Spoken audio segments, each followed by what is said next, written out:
বাংলাদেশি পাসপোর্টধারীদের জন্য দিন দিন কঠিন হয়ে পড়েছে বিভিন্ন দেশের ভিসা পাওয়া।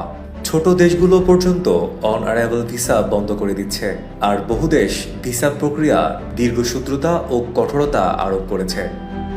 পররাষ্ট্র মন্ত্রণালয় এবং tour operator association of Bangladesh জানায়, অপরাধ প্রবণতা, অনিয়ম ও অনৈতিক কর্মকাণ্ডের কারণেই অনেক দেশ বাংলাদেশের উপর আস্থা হারিয়েছে।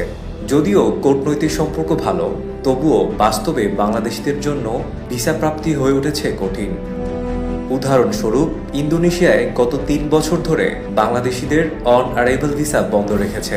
অভিযোগ রয়েছে, বাংলাদেশি মানব পাচারকারীরা এই দেশকে রুট হিসেবে ব্যবহার করতেন। ভিয়েতনামেও বাংলাদেশিদের ট্যুরিস্ট ভিসা বন্ধ হয়েছে ২০২৫ সালের জানুয়ারি থেকে, কারণ অনেকে নির্ধারিত মেয়াদ শেষে ফেরেননি এবং কেউ কেউ অবৈধ কাজ করছেন বা অন্য দেশে চলে গেছেন। শ্রমবাজারও চলছে সংকট। সৌদি আরব, সংযুক্ত আরব আমিরাত, ওমান, মালয়েশিয়া সবচেয়ে গুরুত্বপূর্ণ শ্রমবাজারগুলোতে বাংলাদেশিদের ভিসা স্থগিত বা বন্ধ রয়েছে।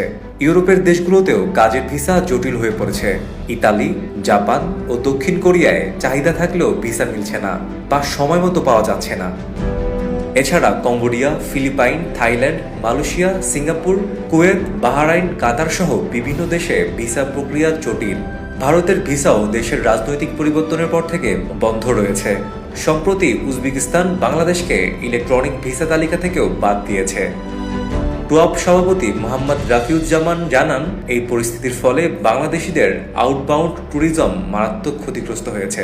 তিনি আরও বলেন, অনেক দেশ এখন বাংলাদেশিদের পর্যটক হিসেবে নিতে চাচ্ছে না। পররাষ্ট্র উপদেষ্টা তৌহিদ হোসেন বলেন, অনেকটাই আমরা নিজেরাই দায়ী। যারা বিদেশে লোক পাঠান, তাদের অনিয়ম, অশোভন কর্মকাণ্ডের কারণে আন্তর্জাতিকভাবে আমাদের ভাবমূর্তি ক্ষতিগ্রস্ত হয়েছে। বর্তমানে কেবল নেপাল, ভুটান, শ্রীলঙ্কা ও মালদ্বীপে ভিসা পাওয়া তুলনামূলক সহজ। টুয়াব মনে করে, ভিসা সংকট মোকাবেলায় কূটনৈতিক পর্যায়ে উদ্যোগ নেওয়া জরুরি।